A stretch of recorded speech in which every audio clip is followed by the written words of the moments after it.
Hello everything! My name is Alexander Nocete.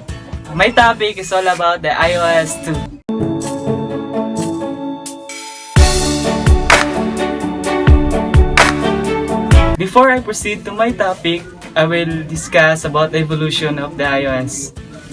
Just a computer would be useless without operating system. So would a phone. In 2007, Apple changed the game with the introduction of its smartphone and the first mobile operating system. The iPhone sure has evolved over the past 8 years, and so has the iOS. Apple has introduced features in iOS that many users wouldn't be able to imagine life without, like iMessage, the App Store, the FaceTime, the Siri,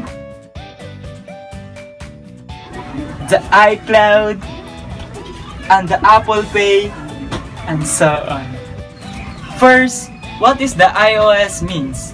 iOS is the operating system for Apple mobile devices. iOS is a mobile operating system developed by Apple Inc. and distributed exclusively for Apple hardware. It is the operating system that powers many of the company's devices. Next, what is operating system?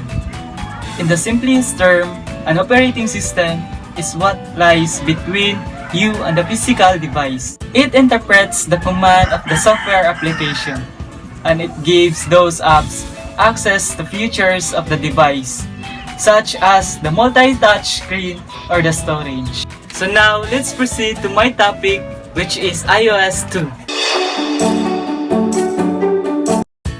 So, what is iOS 2? iPhone OS 2 is the second major release of the iOS mobile operating system, developed by Apple Inc.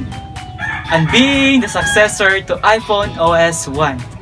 Apple announced iPhone OS 2 at the iPhone Software Roadmap keynote in March 2008, and it was released to the public on July 11, 2008. Alongside the iPhone 3G. Apple did not drop support for any devices with this release. iPhone OS 2 was compatible with the all devices released up to that time.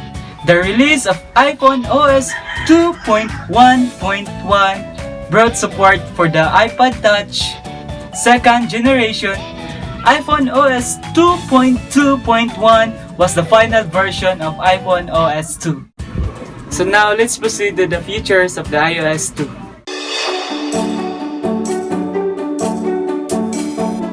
The most notable feature of the iPhone OS 2 was the App Store.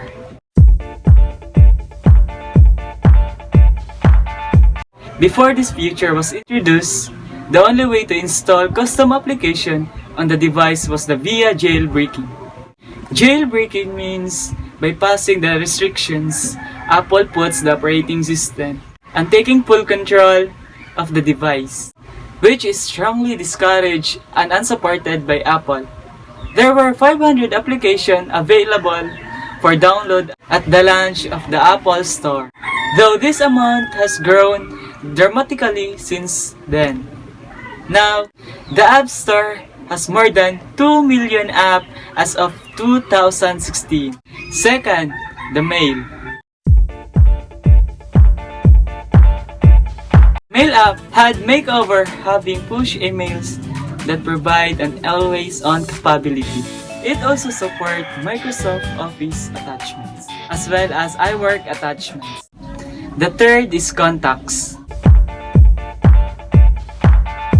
The Contact app has now a new home screen icon that is only available on iPod Touch.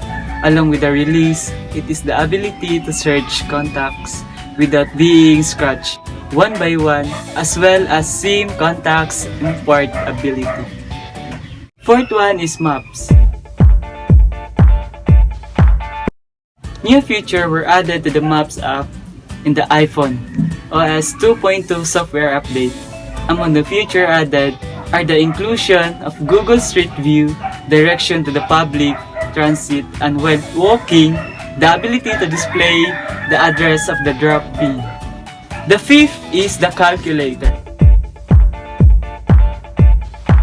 When the device is in landscape mode, the calculator app displays a scientific calculator.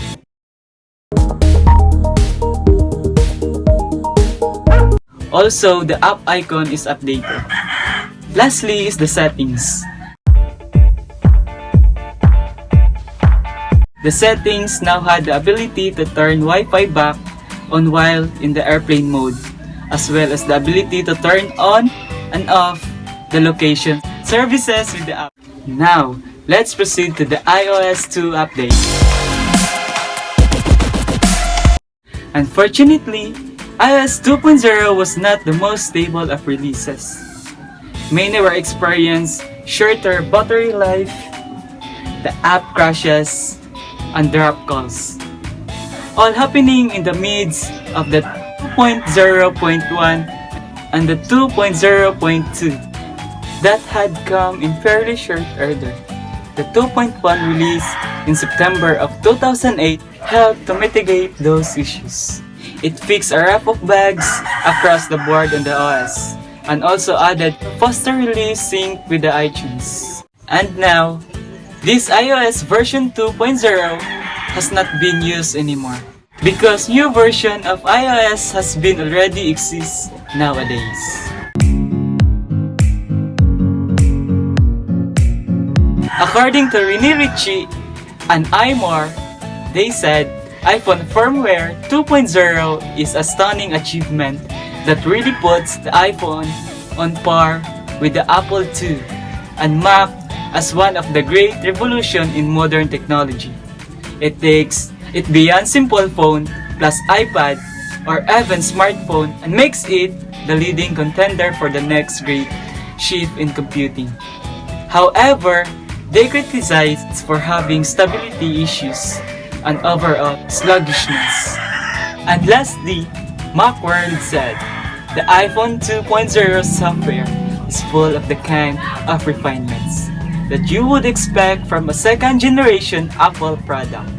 The iPhone OS still isn't perfect, and we wish Apple has addressed some lingering shortcomings, but it's a welcome step up for what has already arguably the best mobile platform on the market.